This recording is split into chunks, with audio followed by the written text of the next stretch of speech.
Friends, मैं पूनम स्वागत करती हूँ आपका एयरलाइंस के फटाफट खबरों में। तो सबसे पहले यहाँ पर एयरलाइंस की आज की बड़ी खबरें जान लेते हैं। उससे पहले फ्रेंड्स, आप सभी लोगों के सवाल आ रहे थे कि हमने इस चैनल का नाम चेंज कर दिया है। जी हाँ फ्रेंड्स, हमने चैनल का नाम चेंज करके इंडियन फ्लाइंग कर लिया है। और इसके अलावा आपको बताना चाहेंगे कि ये चैनल अभी भी हमारा ही है। इसमें मैं और मेरे पार्टनर दोनों मिलकर आपको न्यूज़ दिया करेंगे। तो आप पहले की तरह ही अपना सपोर्ट और अपना विश्वास इस चैनल पर बनाए रखें।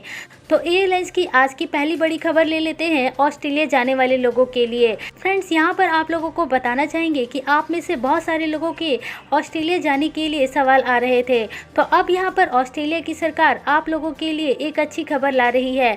करीब 9 महीने बाद अब जाकर ऑस्ट्रेलिया में अंतर्राष्ट्रीय उड़ानों को चालू करने की अनुमति मिल रही है। आपको बताना चाहेंगे कि ऑस्ट्रेलिया की क्वांटस एयरलाइंस को अंतर्राष्ट्रीय उड़ानें ऑपरेट करने की परमिशन दी गई है, जो कि दूसरे देशों में फंसे हुए ऑस्ट्रेलिया के नागरिकों को उनके घर तक पहुंचाने का काम करेगी। इसमें शुरुआत में केवल 5000 लोगों की लिस्ट जारी की गई है, जिनको कि साउथ अफ्रीका, भारत और यूके से ऑस्ट्रेलिया लेकर जाया जाएगा। लेकिन धीरे धीरे इस लिस्ट में अब बड़ी संख्या में लोगों को जोड़ा जाएगा, जिससे कि सभी लोगों को उनके घरों तक पहुंचाया जाए।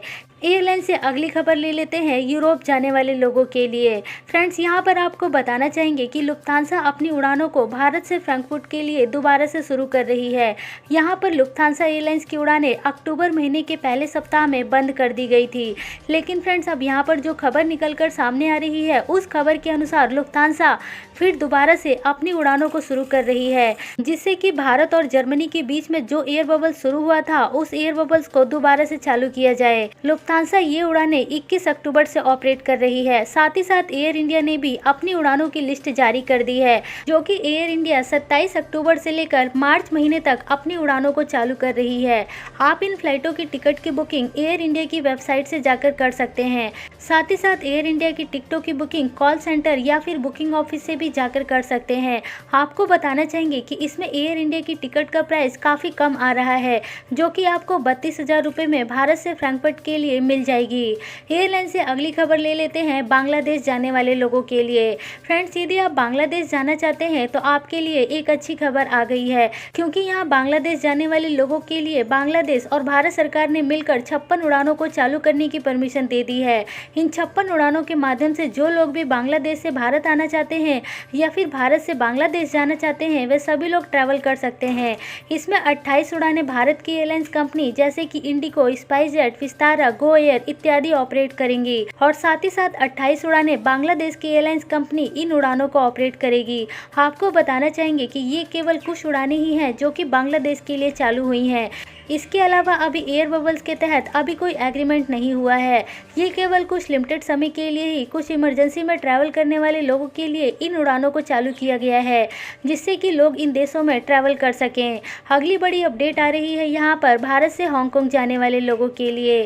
फ्रेंड्स, भारत से हांगकांग जाने वाले लोगों के लिए यहाँ पर एक बुरी खबर है, क्योंकि हांगकांग की सरकार ने यहाँ पर तीसरी बार एयर इंडिया की उड़ानों के ऊपर प्रतिबंध लगा दिया है।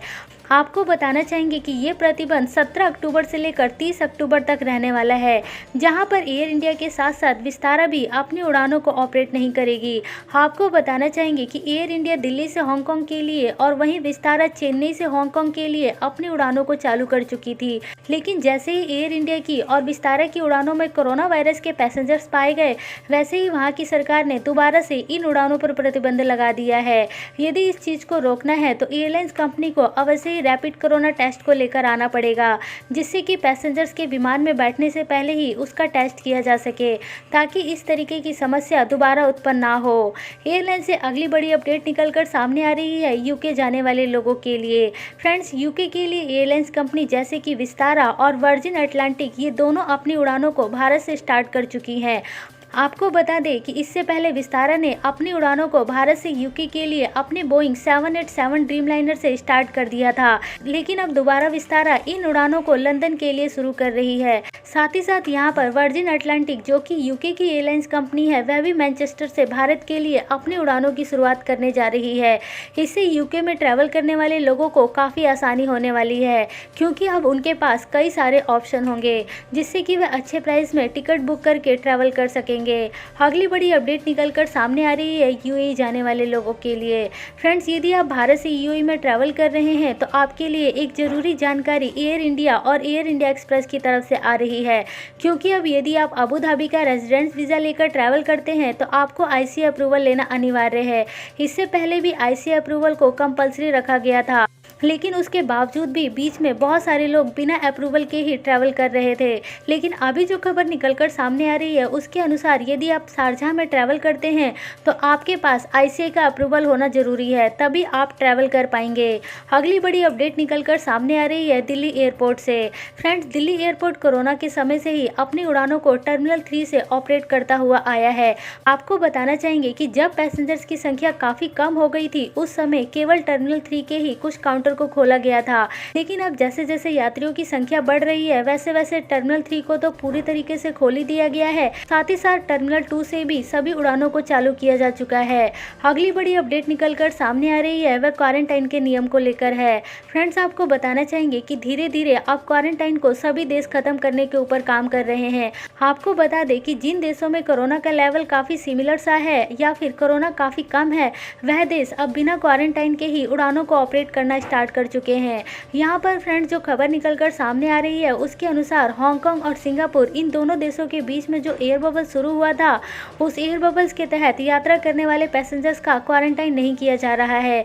इसके साथ साथ फ्रेंड्स, आपको बताना चाहेंगे कि न्यूजीलैंड से ट्रैवल करके ऑस्ट्रेलिया जाने वाले पैसेंजर्स का भी अब ऑस्ट्रेलिया में क्वारंटाइन नहीं किया जा रहा, क्योंकि न्यूजीलैंड में वैसे ही कोरोना काफ़ी कम हो गया है, जिसको देखते हुए अब ऑस्ट्रेलिया की सरकार भी बिना क्वारंटाइन के पैसेंजर्स को ट्रैवल करने की अनुमति दे चुकी है। इस तरीके का अप्रूवल इसलिए दिया जा रहा है कि ज़्यादा से ज़्यादा पैसेंजर फ्लाइट से यात्रा करना शुरू कर दें, क्योंकि मौजूदा समय में क्वारंटाइन के नियम देखकर कोई भी पैसेंजर फ्लाइट से यात्रा नहीं करना चाहते, जिससे कि एयरलाइंस इंडस्ट्रीज पूरे तरीके से खत्म होती जा रही है। लेकिन अब यहाँ पर यदि इस तरीके के नियम सभी देश लागू कर देंगे तो अब ऐसे ही एयरलाइन इंडस्ट्री दोबारा से पटरी पर आ जाएगी।